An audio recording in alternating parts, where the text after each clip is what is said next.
ಪ್ರತಿಯೊಬ್ಬ drug addict ಬಂದು movie ನೋಡಬೇಕು. ಡ್ರಗ್ಸ್ ಹೆಂಗೆ ಬರ್ತಾ ಇದ್ದಾನೆ ಎಲ್ಲ ಯುವಕರು ನೋಡಬೇಕು. ಯಾಕಂದ್ರೆ ಸಾಧಾರಣ ಭಾಷೆಯಲ್ಲಿ ಹೇಳಿದ್ರೆ ಇಲ್ಲ, ಟೂಲ್ಸ್ ಗಿಲ್ಸ್ ಅಂದ್ರೆ ಅವ್ರು ಬಂದು ಈ ಡ್ರಗ್ಸ್ ಬಗ್ಗೆ ನೋಡಬೇಕು. ಅವ್ರಿಗೆ ಗೊತ್ತಾಯ್ತದೆ ಕಷ್ಟ ರಿಯಬಲ್ ಮಾಡಬೇಕು. ಹೆಂಗಿರ್ಬೇಕು ಪಿಕ್ಚರ್. ಆ್ಯಕ್ಚುಲಿ ಯೂತ್ಗೆಲ್ಲ ತುಂಬ ಒಳ್ಳೇದಿದು, ಎಲ್ಲ ಕಲ್ತ್ಕೋಬೇಕು, ತುಂಬ ಇದೆ ನೋಡ್ಬೇಕು. ಆ್ಯಕ್ಚುಲಿ ಹೆಂಗೆ ಮಾಡಿದ್ರೆ ಬೆಂಗಳೂರು ಉದ್ಧಾರ ಆಗುತ್ತೆ. ಹೌದು, ಚೆನ್ನಾಗಿದೆ ಮೂವಿ ಎಲ್ಲ ಚೆನ್ನಾಗಿದೆ ಸರ್. ಇದು ಡಿಫ್ರೆಂಟ್ ಕತೆ ಇದೆ. ಸಮಥಿಂಗ್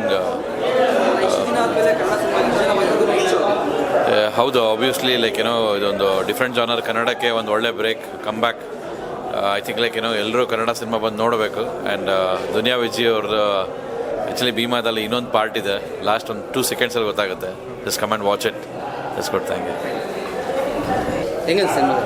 ಸಲಗ ಆ ಲಾಸ್ಟ್ ಕೊಟ್ಟಿದ್ದು ಸಲಗ ಕ್ರೇಜಿ. ಅದು ಆ್ಯಕ್ಚುಲಿ ಬಿಟ್ಕೊಡ್ಬಾರ್ದು. ಬಟ್ ಒಂದು ಸಿನಿಮಾ ಎಲ್ಲರೂ ಮಾಡ್ತಾರೆ, ಒಬ್ಬ ನಟ ಒಂದು ನಿರ್ದೇಶನ ಮಾಡಿ ಸಿನಿಮಾ ಮಾಡಿದಾಗ ಅದು ತುಂಬಾ ವಿಭಿನ್ನವಾಗಿರುತ್ತೆ. ಅದಕ್ಕೆ best example Duniya Vijay sir, ಸಾರಿ ವಿಜಯ್ ಕುಮಾರ್ ಸರ್. ಸಲಗ ಡ್ರಗ್ಸ್ ಬಗ್ಗೆ ಇದೆಯಲ್ಲ, ಅದೇ ತುಂಬ ಇಷ್ಟ ಆಗಿದೆ. ಭೀಮಾ ಸೂಪರ್ ಹಿಟ್ಟು.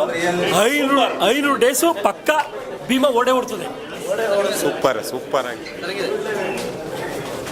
ಸಾಗಂತೂ ಸೂಪರ್ ಚೆನ್ನಾಗಿತ್ತು ಸರ್. ಸೂಪರ್ ಆಗಿದೆ ಮೂವಿ ಮಾತ್ರ. ಹೇಳು super sir, 100% super movie sir.